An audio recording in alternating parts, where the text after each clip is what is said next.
Parbani FM 94.9 megahertz मेरो मनको हो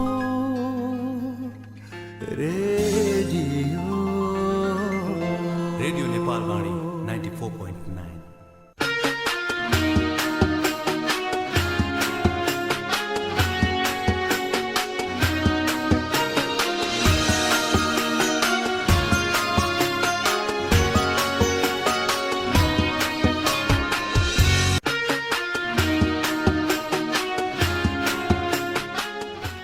नमस्ते, सुस्वागतम।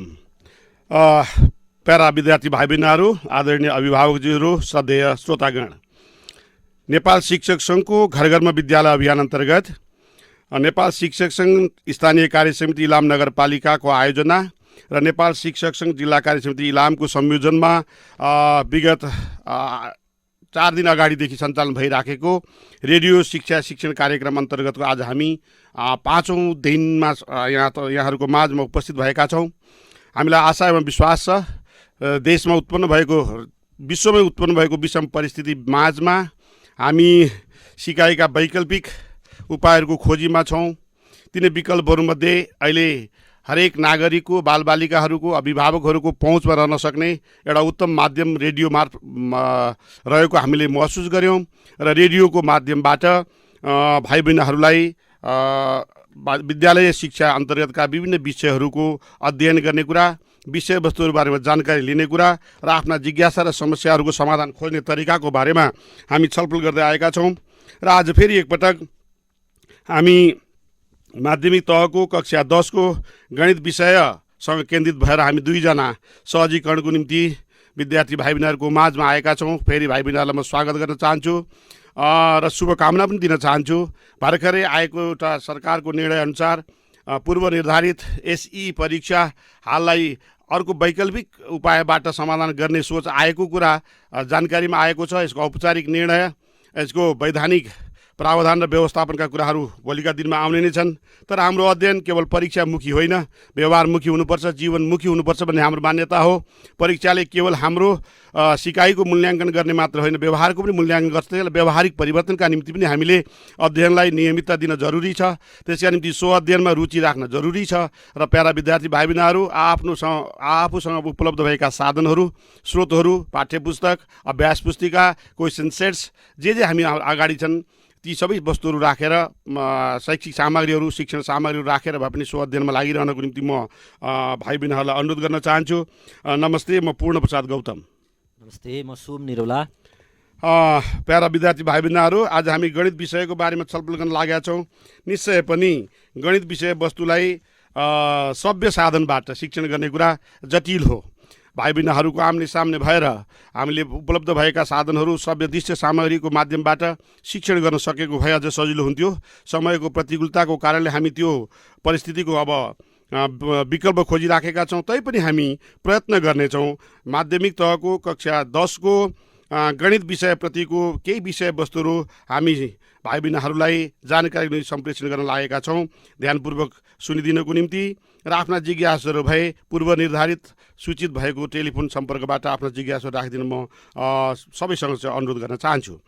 सोम सर, कहाँबाट सुरु गरौँ भने गणित विषयवस्तु अथवा गणित विषयलाई एक किसिमले किन अध्ययन गर्ने अथवा यो गणित अध्ययन गर्नुपर्ने कुरा के हो भने एक किसिमले विद्यार्थी भाइ बहिनीहरू बोझिलो आभास भएको, बोझ मानिराखेको अनि यसको व्यवहारिक प्रयोजन के होला भन्ने बारेमा विद्यार्थी भाइ बहिनीहरूमा बेला बेला जिज्ञासा आउन गरेको, अनि गणित अप्ठ्यारो जटिल विषय हो भन्ने अर्को धारणा निर्माण भएको, अनि गणित त फेल, यसको अङ्क उत्तीर्णाङ्क प्राप्त नगरे पनि यसमा लेटर ग्रेडिङ सिस्टमबाट जुनसुकै ग्रेडमा परे पनि यसले माथिल्लो कक्षा अध्ययन गर्नलाई, उच्च शिक्षा अध्ययन गर्नलाई बाधा नपुर्याउने भन्ने धारणा निर्माण भएको अवस्था छ।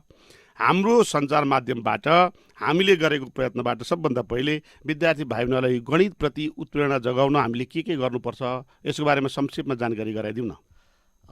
सरले भनिसक्नुभयो, वास्तवमा श्रव्य साधनको माध्यमबाट गणित विषय शिक्षण गर्न केही कठिनाइ नै छ, किनभने प्रत्यक्ष समस्या समाधानका सँग सम्बन्धित प्रश्नहरू त्यहाँ छन्। यद्यपि सामान्य धारणाका कुराहरू यहाँ छलफल होला होइन सर? सरले भन्नुभयो जस्तै वास्तवमा गणित किन महत्त्वपूर्ण छ भन्ने कुरा म एउटा सानो भनाइ भाइ बहिनीहरूलाई राख्नु पर्यो। विश्वको सबभन्दा पहिलो विद्यालय भनेर, औपचारिक विद्यालय भनेर प्लेटोले स्थापना गरेको एकाडेमी अफ जिम्नेसिया नाम गरेको संस्थालाई मानिन्छ। प्लेटो आफैमा दार्शनिक पनि थिए। आफ्ना गुरु सोक्रेट्सको हत्या भएपछि उनमा एक खालको तिक्तता छायो र उनी त्यसपछि अध्ययनमा लागे र उनले एउटा एकाडेमी स्थापना गरे। जुन एकाडेमीको गेटमा लेखिएको थियो none without the knowledge of mathematics may enter here, अथवा गणितको ज्ञान नहुनेहरूलाई यहाँ प्रवेश गर्न निषेध गरिएको छ भनेर ढोकामा लेखिएको थियो। यसको अर्थ एउटा दार्शनिकले गणितलाई त्यति महत्त्व दिनुको अर्थ गणित कति महत्त्वपूर्ण छ अध्ययनमा भन्ने कुरा आफै छर्लङ्ग हुन्छ। वास्तवमा विज्ञान विषय हामी जस्तो विज्ञानका विभिन्न सिद्धान्तहरू जन्मिन्छन्, विज्ञानका विभिन्न आविष्कारहरू हुन्छन्, तिनीहरूभन्दा अगाडि गणितीय रूपमा ती सिद्धान्तहरूलाई प्रुभ गरिनुपर्छ। जसले गर्दा जस्तो उदाहरणको लागि रकेट प्रक्षेपण गर्नु पूर्व स्केप भेलोसिटी क्याल्कुलेट गर्नुपर्ने भयो। किन कति गतिमा रकेट जाँदा चाहिँ गुरुत्वाकर्षणबाट बाहिर जान सक्छ त, फुत्केर जान सक्छ भन्ने हिसाब गर्नु पर्यो। यसले गर्दा वास्तवमा गणित के हो भने विज्ञानदेखि लिएर सबै विषयहरूको एउटा केन्द्र बिन्दुको रूपमा, अध्ययनको केन्द्रको रूपमा, अनुसन्धानको केन्द्रको रूपमा गणित विषय रहेको हुन्छ होइन सर? अब गणित विषय वास्तवमा वैज्ञानिक आविष्कार वा वैज्ञानिक प्रयोजनका निम्ति मात्र नभएर गणित चाहिँ हाम्रो दैनिक जीवनसँग अत्यन्तै समय सापेक्ष भएर आइराखेको हुन्छ। सानो उदाहरण दिउँ न, हामी बजार जाँदाखेरि वा कुनै वस्तु खरिद गर्दा वा कुनै वस्तु बिक्री गर्दा, कुनै साधन लिँदा वा दिँदा हामीले जुन आर्थिक कारोबार गर्छौँ नि, त्यो आर्थिक कारोबारसँग हाम्रो दैनिक जीवनको गणित पनि जोडिएको हुन्छ। त्यसरी नै हामी कर तिर्छौँ राज्यलाई, वा राज्यले हामीलाई कुनै सुविधा दिन्छ, वा ब्याङ्कमा हामी पैसा जम्मा गर्छौँ, वा कोहीसँग ऋण सापटी लिन्छौँ, त्यहाँ ब्याजका कुरा पनि आउँछन् है। भनेपछि कर तिर्ने कुरा, भ्याटका कुरा, क्रय मूल्य र विक्रय मूल्यका कुरा, त्यहाँ हुने नाफा र नोक्सानका कुरा, अनि ब्याजका कुरा, अनि त्यसपछि सँगसँगै अङ्कगणितीय क्षेत्रमा हेर्ने विभिन्न कुराहरू छन्। सँगसँगै तथ्याङ्क शास्त्रमा हामी धेरै कुराहरू पढ्छौँ, क्षेत्र मितिको बारेमा हामी धेरै कुराहरू पढ्छौँ जुन हाम्रो व्यवहारसँग बढी सम्बन्धित छ। ज्यामिति हामी अध्ययन गर्छौँ। ज्यामिति त हाम्रो झन् बिहान उठेदेखि बेलुका नसुत्नुसम्म विभिन्न व्यवहारमा, विभिन्न प्रयोजनमा प्रयोग भइराखेको हुन्छ। त्यस कारणले यी गणित विषय अन्तर्गतका जुन क्षेत्रहरू छन्, ती क्षेत्रहरू सिक्ने कुरा अवश्य पनि व्यावहारिक जीवनसँग बढी सम्बन्धित छन् भन्ने मलाई लाग्छ। तर गणितलाई एकदम जटिल विषय हो भनेर मान्ने एउटा गणितप्रतिको धारणा, विद्यार्थी विशेष त विद्यार्थी भाइ बहिनीहरूको धारणा, यो असजिलो विषय हो भन्ने छ। त्यसमा कतै हामी शिक्षक आफै कारण हौ या विषयवस्तु कारण हो वा विद्यार्थीप्रति त्यसप्रति नकारात्मक धारणा हो? सरलाई कस्तो लाग्छ? वास्तवमा हामीले गणितको बुझाइमै समस्या छ भन्ने लाग्छ सर मलाई। मैले जे भने त्यो सबै कुरा ठिक हो भन्ने त होइन, मेरो बुझाइ हो आफ्नो। जस्तो बच्चालाई एउटा 10 रुपियाँ बोकेर गएको बच्चाले 5 रुपियाँको सामग्री किन्यो भने 5 रुपियाँ फिर्ता आउँछ भन्ने कुरो सानो बच्चाले बुझेको हुन्छ। यद्यपि उसलाई 10 मा 5 घटा भन्दा उसलाई त्यहाँ फेरि के हुन्छ भन्दा समस्या भइरहेको हुन्छ। यसको अर्थ व्यावहारिक ज्ञानलाई हामीले मजासँगले पक्रिन सकेको छैन कि भन्ने एउटा कुरा हो। दोस्रो, हाम्रो सिकाइमा पनि, शिक्षण विधिमा पनि केही समस्या छ भन्ने मलाई लाग्छ सर। किनभने ब्रुनरको एउटा भनाइ छ sir, process is more important then product भन्छन्। प्रक्रिया चाहिँ महत्त्वपूर्ण हो। ब्रुनर के भन्छन् भने, ब्रुनर वास्तवमा एउटा गणितका चाहिँ ठुला विद्वान हुन्, गणित विषयसँग सम्बन्धित उनका चाहिँ सिद्धान्तहरू छन्। उनी भन्छन् गणितमा अथवा कुनै पनि विषयमा एउटा प्रोसेस जुन छ त्यो महत्त्वपूर्ण हो र उत्पादन महत्त्वपूर्ण होइन।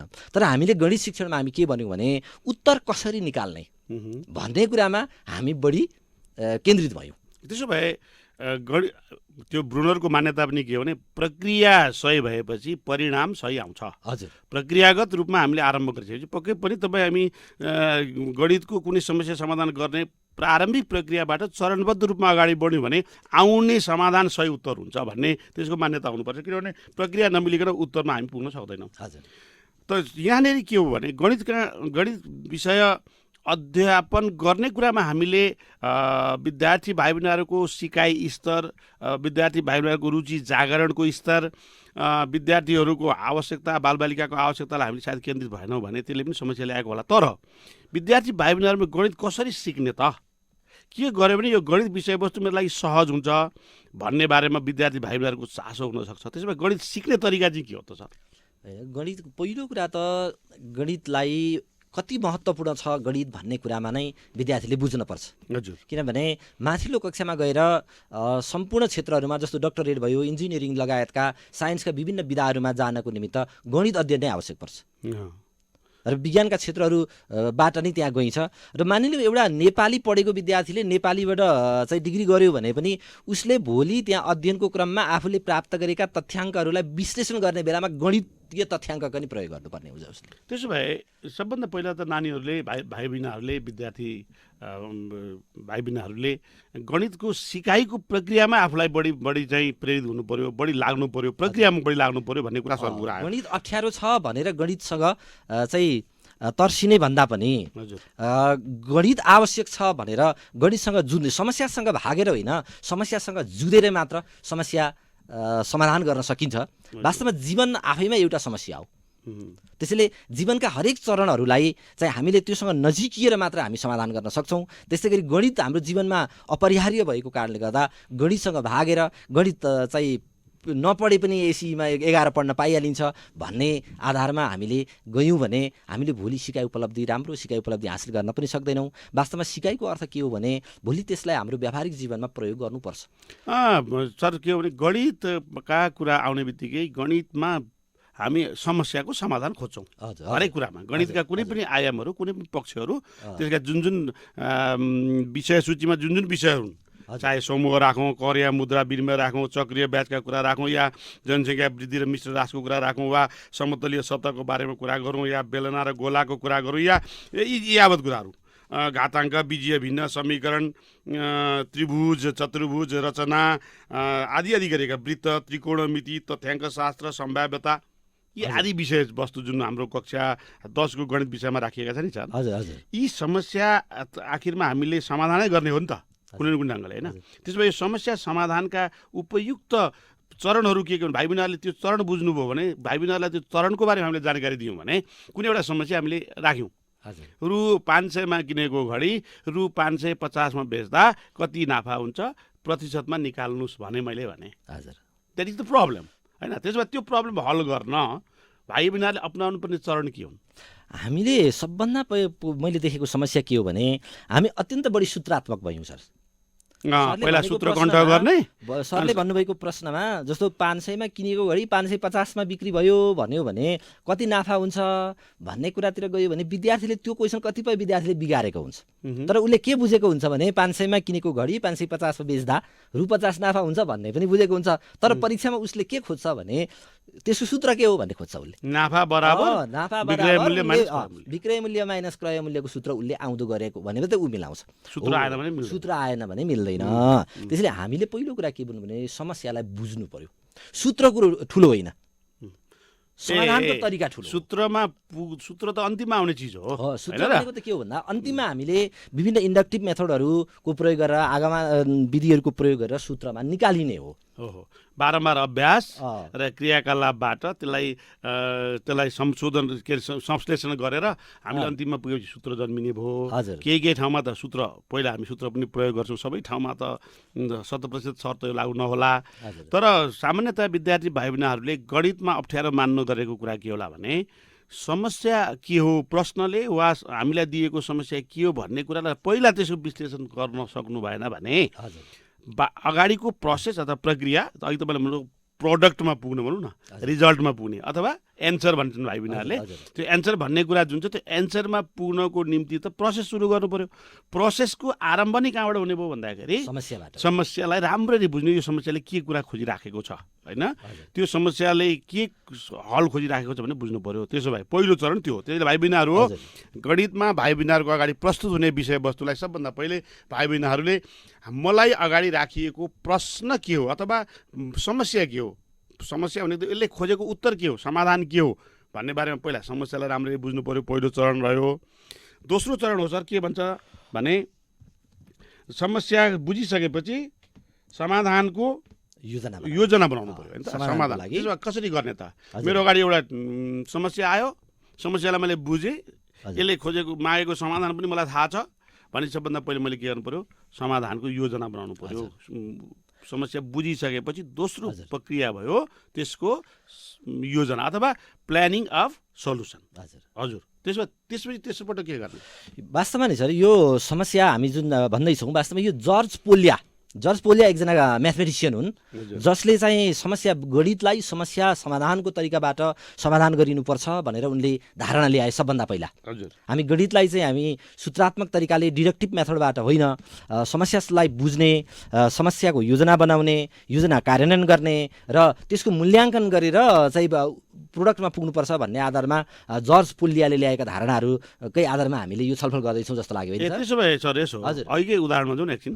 उदाहरण त सरल भयो होला हजुर यसलाई जटिल बनाउन सकिन्छ रु 500मा किनेको घडी रु 550मा बिक्री गर्दा कति नाफा हुन्छ प्रतिशतमा निकाल्नुहोस् भन्ने एउटा समस्या आयो भनेपछि भाइ बहिनीले के बुझ्नु पर्यो भने त्यहाँ किनेको मूल्य छ त्यहाँ बेचेको मूल्य छ होइन सिपी र एसपीको कुरा आयो निकाल्नुपर्ने कुरा के छ अनि निकाल्नुपर्ने कुरा प्रफिटको कुरा छ प्रफिट निकाल भन्छ भने पक्कै पनि त्यसलाई पनि प्रतिशतमा लानु छ अनि प्रतिशत लानु छ भनेपछि समस्यालाई पहिला बुझ्न पर्यो त्यसपछि योजना बनाउनु पर्यो अब मैले कहाँबाट सुरु गर्ने होला के यसका चरणबद्ध प्रक्रिया होलान् भनेर योजना बनाउनु पर्यो होला अनि सरले भर्खरै भन्नुभएको कुरो के हो भने त्यो मानसिक तयारी जुन गर्छौँ हामी योजना होइन मानसिक तयारी कपीमा योजना बनाइदैन मानसिक रूपमा मानिलिउँ नाफा प्रतिशत निकाल्नु छ भने उनले अब पहिला म नाफा निकाल्छु त्यस पछाडि प्रतिशतमा लान्छु भन्ने खालको मानसिक तयारी हुन्छ हो त्यसले यहाँ फेरि योजना बनाउन थाल्दाखेरि फेरि बेग्लै योजना बनाएर बाहिरका योजना बनाउन थाल्नु पर्ने रहेछ होइन कि यो मानसिक शिक्षकले बनाउँछ पढाउनको लागि विद्यार्थीले पनि समस्या समाधान विधिकै प्रयोग गर्छ गर्न त होइन सर तर उसले के गर्छ मेन्टल्ली गर्छ भनेपछि भाइ बहिनीहरू के भ्रममा हुनु भएन नानी हो भने योजना बनाउन थाल्नु पर्ने योजना मस्तिष्कले तयार गर्छ मानसिक तयारी गर्छौँ हामी त्यो मानसिक तयारीलाई हामी ब्ल्याक एन्ड व्हाइटमा अथवा लेखेर समाधान खोज्छौँ भन्ने कुरामा जानु पर्यो भनेपछि पहिले समस्यालाई बुझ्नुभयो भाइ बहिनीहरूले अनि त्यसपछि योजना निर्माण गर्नुभयो अब योजना बनाइसकेको मानसिक रूपमा बनेको योजनालाई अब कार्यान्वयन गर्नुभयो भन्ने तेस्रो चरण सरको होइन त त्यसपटक चाहिँ अघि नाफा निकाल्ने भन्ने योजना बनाएको थियो भने अब नाफा निकालिन्छ अब चाहिँ कार्यान्वयन गरिन्छ अनि त्यसको अर्को चरण पनि होला हजुर प्रतिशतमा लाने भनेको थियो भने अब प्रतिशत लागिन्छ अब प्रतिशत मेथडको प्रयोग गरेर हामी गर्छौँ र अन्तिम चरणमा चाहिँ हामी मूल्याङ्कन गर्छौँ फर्केर हेर्ने भन्छ पोलियाको भाषामा त लुकिङ ब्याक भन्छ तर हामी मूल्याङ्कन भनौँ न जस्तो निकालिएपछि विद्यार्थीले पनि त परीक्षामा समस्या समाधान गरिसकेपछि सही भयो कि भएन भनेर एकचोटि त फर्केर हेर्नुपर्छ भनेको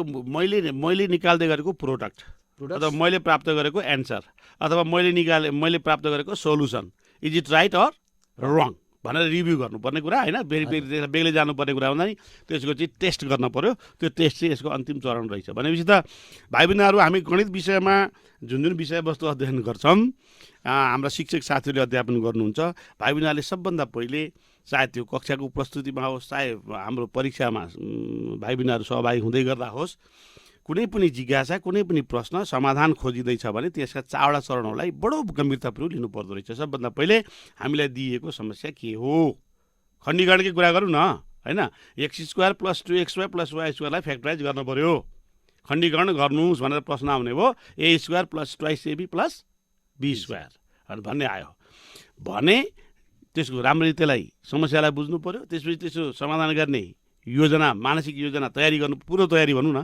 पूर्व तयारी गर्नु पर्यो त्यसपछि त्यो मस्तिष्कले तयार गरेको योजनालाई कार्यान्वयन गरेर प्रक्रियामा जानु पर्यो चरणबद्ध प्रक्रियामा जानु पर्यो अन्तिममा जे हामीसँग समाधान आउँछ त्यो समाधान ठिक हो वा बेठिक हो भन्ने कुरालाई एकपटक घोत्लेर हेर्नुपर्ने रहेछ 4वटा चरणहरू भाइ बहिनीहरू हामीले यो बारेमा छलफल गऱ्यौँ सामान्य गणित विषयवस्तु वरिपरि हामी जाने एउटा उपयुक्त के भन्नु यसलाई प्रक्रिया नै भनौँ न समस्या समाधान विधिको आधारमा हामी जाँदा रहेछौँ अब म सर कक्षा 10का भाइ बहिनीहरू एसई दिन तयार भएर बसेका भाइ बहिनीहरूको आन्तरिक मूल्याङ्कन हुने प्रबन्ध आयो भने पनि गणितको अध्ययन गर्ने कुरा र भर्खरै 9 कक्षा उत्तीर्ण भएर 10 कक्षामा आएका विद्यार्थी भाइ बहिनीहरूले 10 कक्षाको गणितमा को पाठ्यक्रमले निर्धारण गरेका सबै त हामी आज डिटेलमा कुरा गर्न भ्याउँदैनौँ मुख्य कुरा के हुन् भने पाठ्यक्रमभित्र गणितमा के कस्ता क्षेत्रहरू के कस्ता सिकाइ उपलब्धिहरू के कस्ता क्रमहरू समावेश भएको छ सर एकपल्ट भनिदियो भने भाइ बहिनीलाई त्यसबाट प्रवेश गर्न सजिलो होला अनि त्यसभित्र पनि हामीले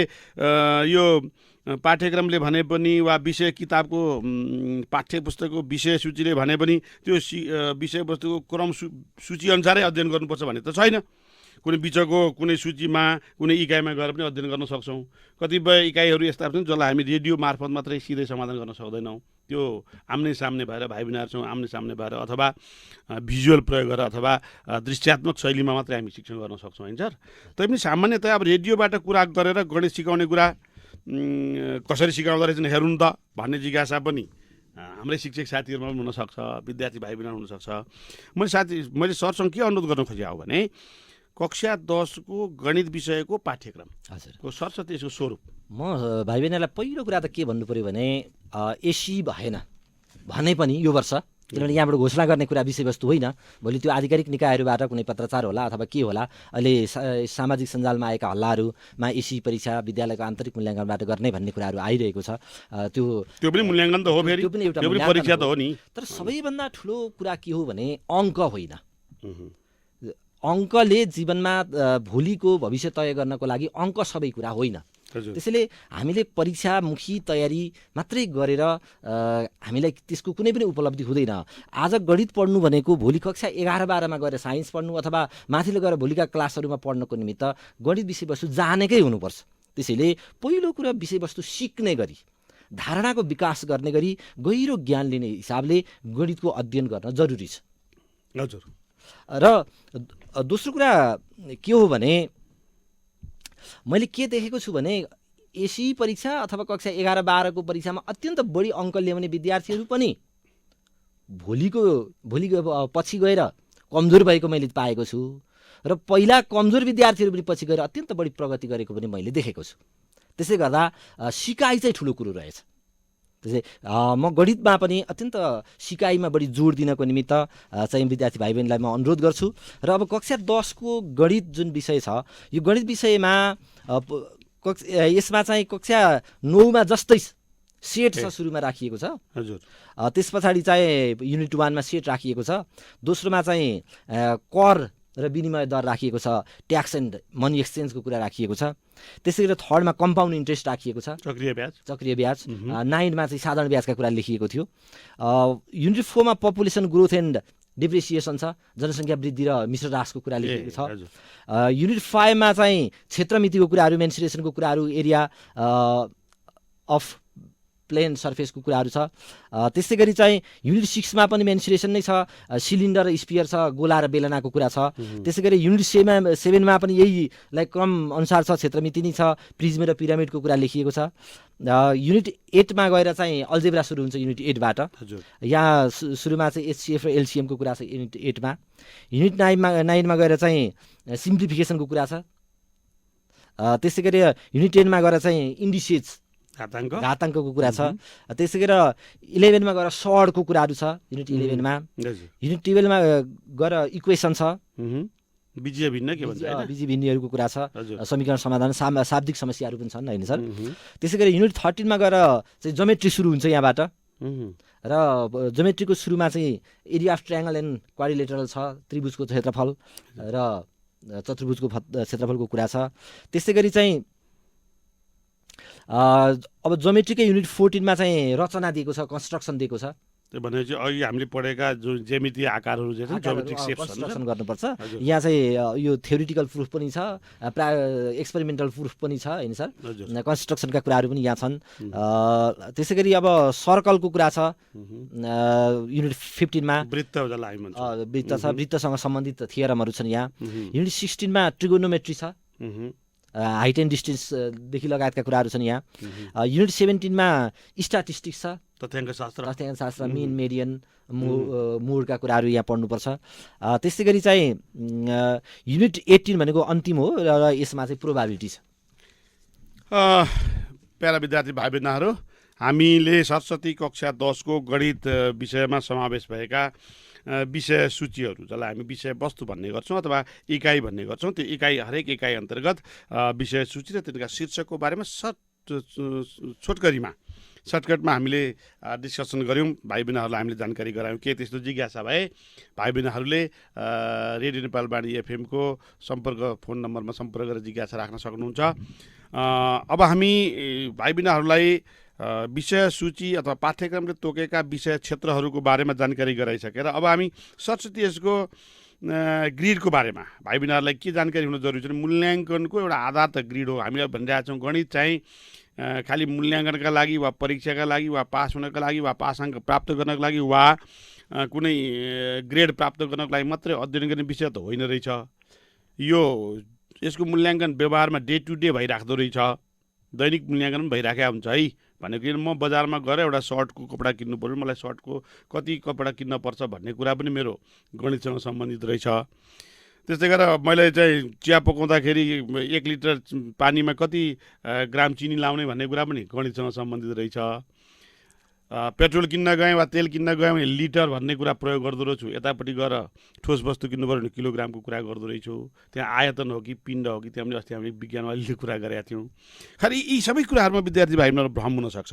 क्षेत्रफल र आयतनमा पनि कहिलेकाहीँ दुविधा भएको हुनसक्छ। यी सबै विषयवस्तुमा हामी छलफल गर्छौँ आगामी दिनमा पनि। अहिले चाहिँ विद्यार्थी भाइ बहिनीहरूले यो विषय सूची अन्तर्गत पाठ्यक्रमले निर्धारण गरेको विषय सूची अन्तर्गतको हामीले अघि 18वटा इकाइको कुरा गऱ्यौँ। 18वटा इकाइमा भएका विषय सूचीको कुरा गऱ्यौँ। यसको मूल्याङ्कनका आधारहरू के छन् सर? एकपल्ट सरसँगले छोटकरीमा अलिक छिटै गरिदिए पनि हुन्छ होला। विद्यार्थी भाइ बहिनीले सम्भवतः यो विशिष्टीकरण तालिका पछि पाउनुहुनेछ। अहिले कक्षा 9मा जुन विशिष्टीकरण तालिका अनुसार क्वेसन सोधिन्थ्यो, कक्षा 10मा पनि त्यही विशिष्टीकरण तालिका हामी फलो गर्छौँ। यो विशिष्टीकरण तालिकामा हाम्रा प्रश्नहरूलाई ज्ञान अथवा नलेज, बोध, कम्प्रिहेन्सन, त्यसै गरी प्रयोग, एप्लिकेसन, उच्च दक्षता, हायर एबिलिटिज भनेर विभाजन गरेको पाइन्छ।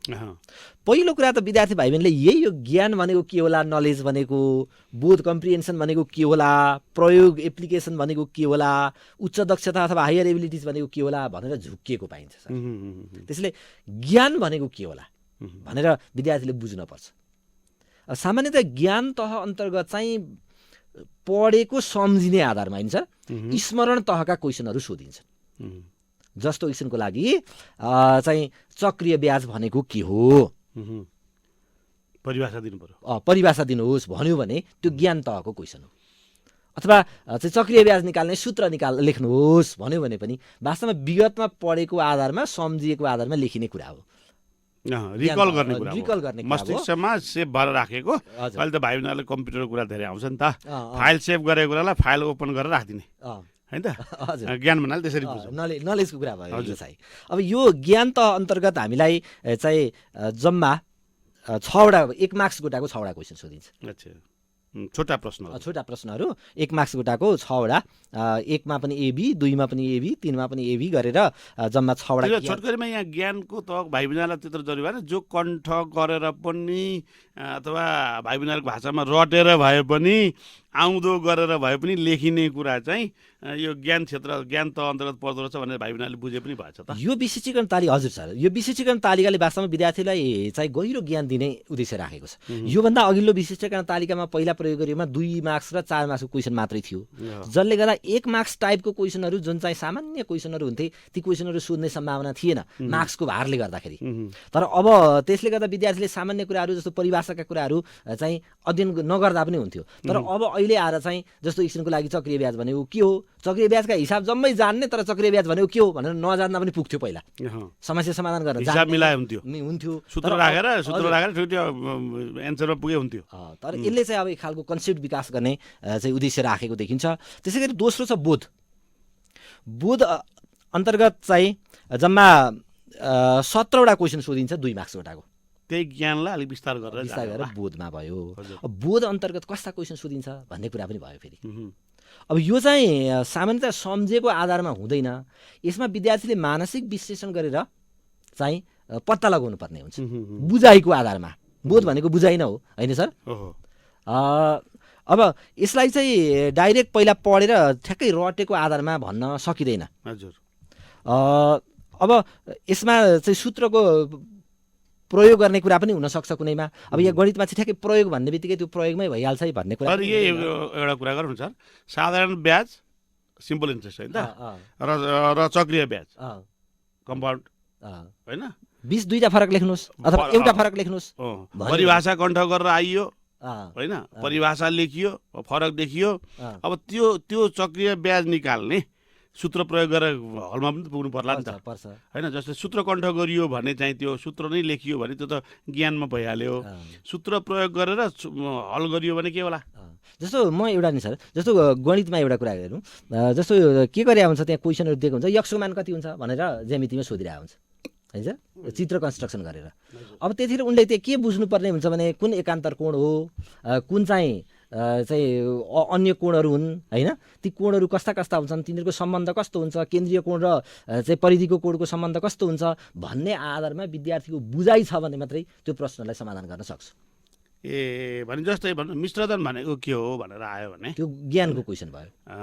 जस्तै हामी के भन्छ त्यसलाई कम्पाउन्ड एमाउन्ट हुन्छ होइन। हो, अब यो चाहिँ त्यसको आधारमा सूत्र प्रयोग गरेर समाधानमा पुग्ने भन्ने कुरा त अघि हामीले भन्छ समस्यालाई बुझेर योजना बनाएर कार्यान्वयन गरेर समाधानमा फर्केर हेर्ने हो नि त होइन र। भनेपछि सरले भन्नुभएको कुरा के हो भने कम्प्रिहेन्सन लेभलमा पुग्नु भनेको बोधभन्दा माथिल्लो चरण, ज्ञानभन्दा माथिल्लो स्तर होइन। ज्ञानलाई अलिकति विस्तार गर्यो भने बोध हुन्छ। हजुर हजुर।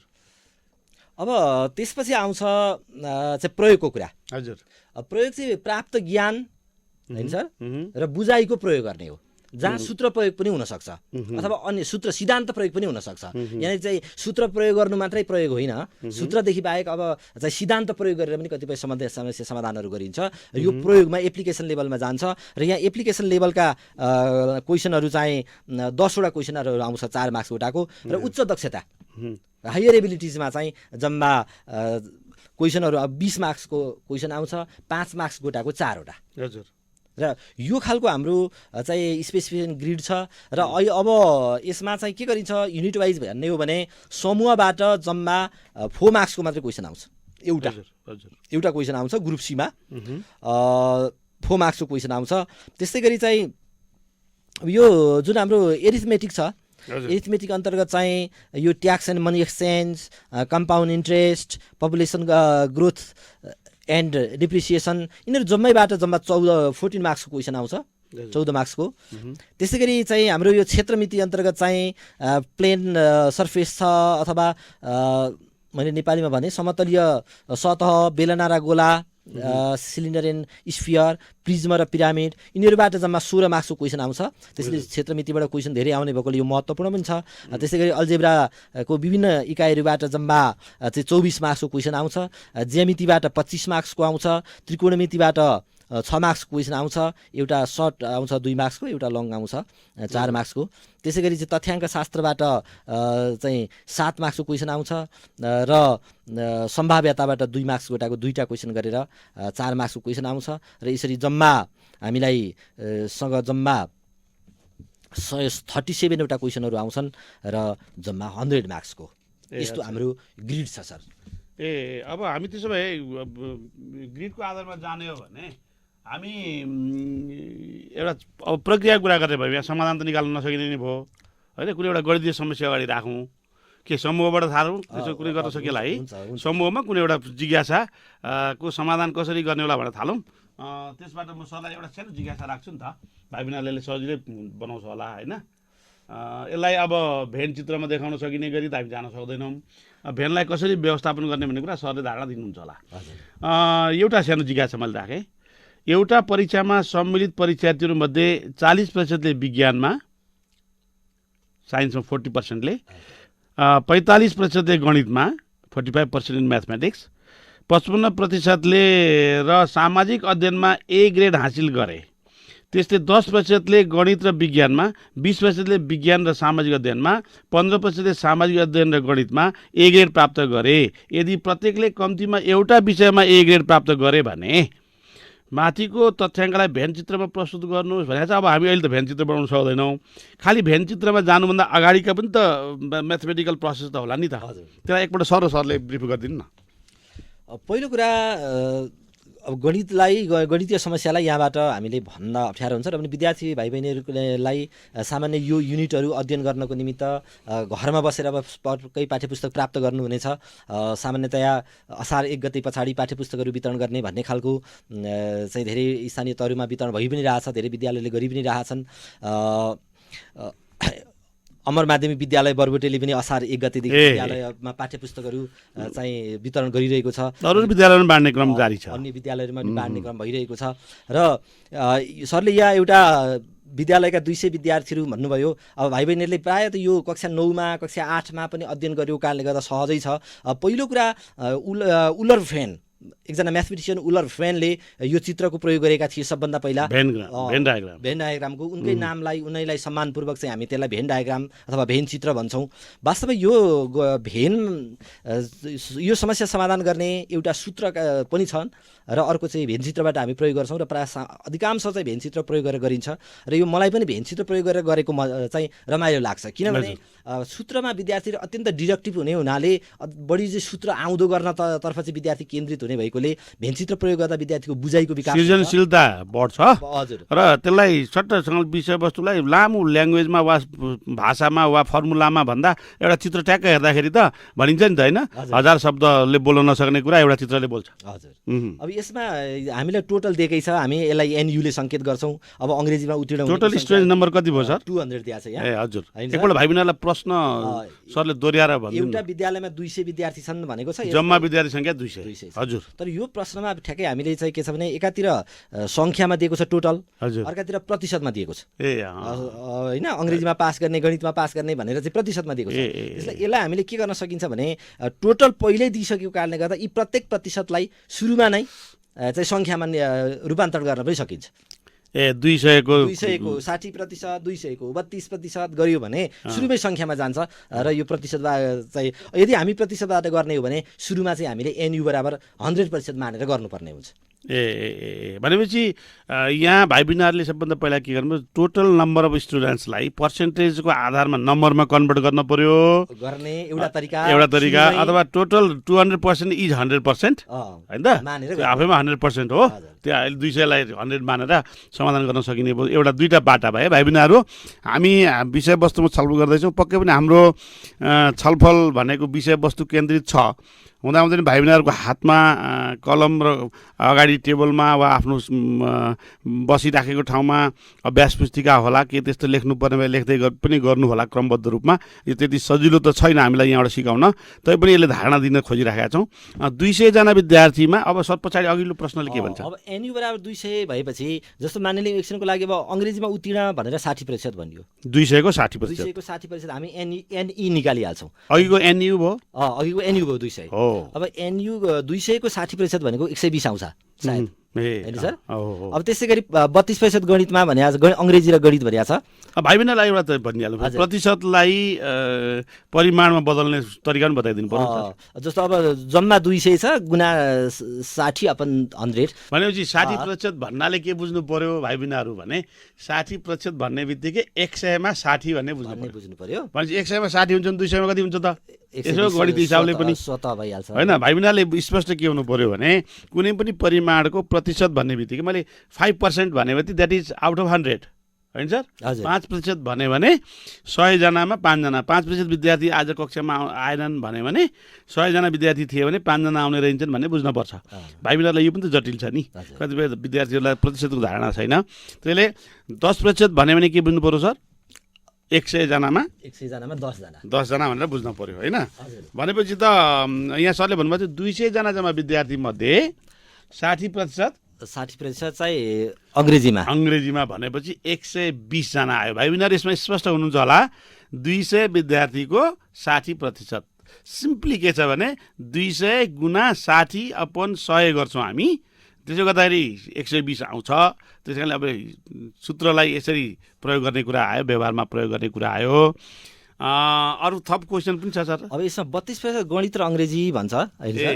अब फेरि अब गणित र अङ्ग्रेजीपट्टि हामी 32% जान्छौँ। यो भेन चित्र नभरिकन विद्यार्थीहरूलाई बुझाउन गाह्रो हुन्छ। विद्यार्थीहरूले चाहिँ सम्म त यो कक्षा 9मा पनि एक खालको क्वेसनहरू गरे हुनुपर्छ। त्यसै गरी चाहिँ 20% विज्ञान र गणित भनिएको छ। अब भेन चित्रकोमा जुन भाग हुन्छ त्यसलाई हामीले चाहिँ विज्ञान र गणितको भागलाई हामी 20%ले जनाइदिन्छौँ। त्यसै गरी 22% विज्ञान र अङ्ग्रेजी भनिएको छ। विज्ञान र अङ्ग्रेजीको भागलाई 22%ले हामी जनाइदिन्छौँ। भेन चित्रमा 22%ले जनाइदिन्छौँ। त्यसै गरी चाहिँ 10%ले विज्ञान मात्र भनेको रहेछ। विज्ञान मात्रै भएको भेन चित्रको भागमा जुन हुन्छ भित्रैपट्टि हामी 10% लेखिदिन्छौँ। 5% तिनैवटा विषयहरू रुचाउँछन् भनेपछि ओभरल्यापहरू त हुँदैन नि सर, इन्टरसेक्सनहरू कुरा आउँछ नि त अलिअलि आउँछ। 5% हामी बिचैमा लेखिदिन्छौँ सर। किन त्यसलाई 5%लाई बिचमा लेख्छौँ सर? किनभने यो चाहिँ 5% चाहिँ यो बिचको जुन चित्रको भाग छ यसले जम्मैलाई कभर गरे आउँछ। अनि त्यसपछि अब क्रमशः हामी भेन चित्रबाट गर्दा चाहिँ जस्तो अब 32%बाट बिचको 5% घटाउने, अङ्ग्रेजी र गणित मात्र रुचाउने निकाल्ने, त्यस्तै गरी चाहिँ साइन्स र म्याथकोबाट चाहिँ घटाउने, बिचको घटाउने, ती दुईटा मात्रको निकाल्ने, अन्ली निकाल्ने। अनि त्यस पछाडि गएर क्रमशः सल्भ गरेर होइन इक्वेसन बनाएर सल्भ गर्नुपर्ने हुन्छ। बाँकी प्रक्रिया हामी रेडियोबाट भन्न सक्दैनौँ। भाइ बहिनीहरू, अब यस्तो यो त गणित र बढीभन्दा बढी अभ्यासमा भर पर्ने विषय हो।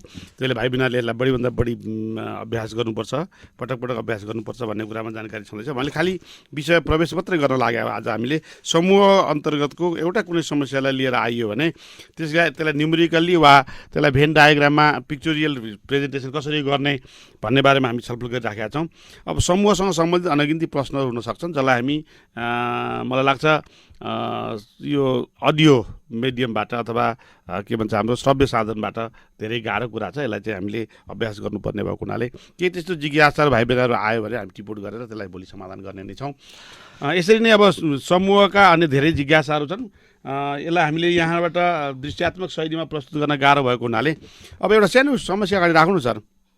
यो करसँग सम्बन्धित होइन, करसँग कुनै एउटा समस्यालाई सर राखेर हेरौँ न। हाम्रो व्यवहारमा पनि प्रयोग हुन्छ, सरकारले पनि कर लगायो भन्छौँ, कहिले भ्याट भन्छौँ, कहिले कर भन्छौँ। के हो यो भ्याट भने के?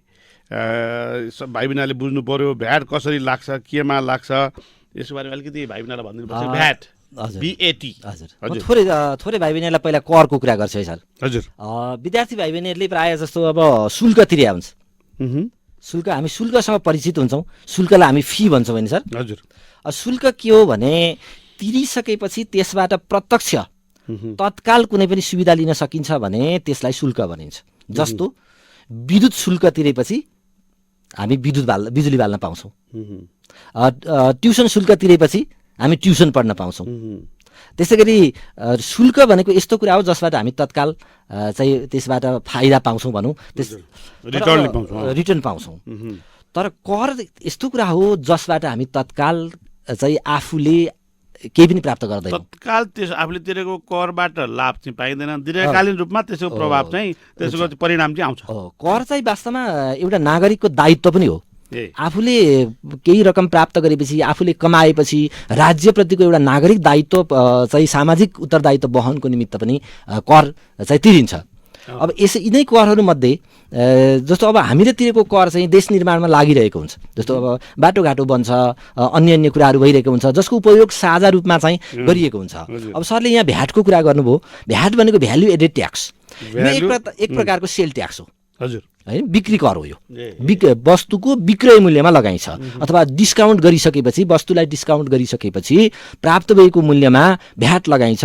त्यो भ्याट चाहिँ के गर्छ? विक्रेताले खाने होइन, वास्तवमा त्यो विक्रेताले सङ्कलन गरेर सरकारलाई बुझाउने हो। तिर्नुपर्ने चाहिँ क्रेताले हो। यो जसले सामान खरिद गर्छ त्यसले किन्छ, उसले त्यहाँ पसलेलाई बुझाउँछ, उसले त्यसले हामीले के कुरामा चाहिँ सचेत हुनुपर्छ भने खरिद गरिसकेपछि, कुनै पनि सामग्री खरिद गरिसकेपछि भ्याट बिल चाहिँ लिनुपर्छ। त्यसो गर्यो भने हामीले तिरेको भ्याट चाहिँ सरकारी कोषमा जम्मा हुन्छ। अब भनेपछि आज हामीसँग समय सकिएको कुरा हाम्रो प्राविधिक कक्षबाट प्राविधिक साथीले सङ्केत गरिराख्नु भएको छ। विषय आरम्भ मात्रै गरिएको छ। प्यारा विद्यार्थी भाइ बहिनीहरू, समयको पाबन्दीले, समयको सीमाले हामीलाई धेरै विषयवस्तुमा आज प्रस्तुत हुने अनुमति दिएन। अहिलेसम्म हामीले सर्टकरीमा गणित विषयवस्तुमा केन्द्रित भएर छलफल गऱ्यौँ। भाइ बहिनीहरूले पक्कै पनि हाम्रो छलफलबाट केही न केही सूचना प्राप्त गर्नुभयो होला। आज सिकाइभन्दा पनि सूचना प्राप्त गर्नुभएको छ। त्यो सूचनाको आधारमा आफूलाई सिकाइतर्फ केन्द्रित गर्नुहोस्, त्यो कुरा निवेदन गर्न चाहन्छु। अब सबै भाइ बहिनीहरूलाई ध्यानपूर्वक सुनिदिनु भएकोमा धन्यवाद दिन चाहन्छु। आदरणीय अभिभावकज्यूहरू, परिस्थितिले सिर्जना गरेको विकल्प हामी उपभोग गरिराखेका छौँ। यसबाट बढीभन्दा बढी विद्यार्थी भाइ बहिनीलाई कमसेकम रेडियो सेट अगाडि बसेर यो संवाद सुनेर पनि समाधानमा जाने वा सिकाइको यो शैलीबाट पनि नयाँ कुरा सिक्ने कुरामा अभिप्रेत गरिदिनुहुन्छ। त्यो कुरा निवेदन गरेर पुनः एकपल्ट सुनिदिनु भएकोमा सबैलाई धन्यवाद दिएर हामी आजको गणित विषयवस्तुको प्रस्तुतिकरणबाट बिदा लिन्छौँ। म पूर्णप्रसाद गौतम, नमस्कार। म सोम निरोला, हस्, नमस्कार।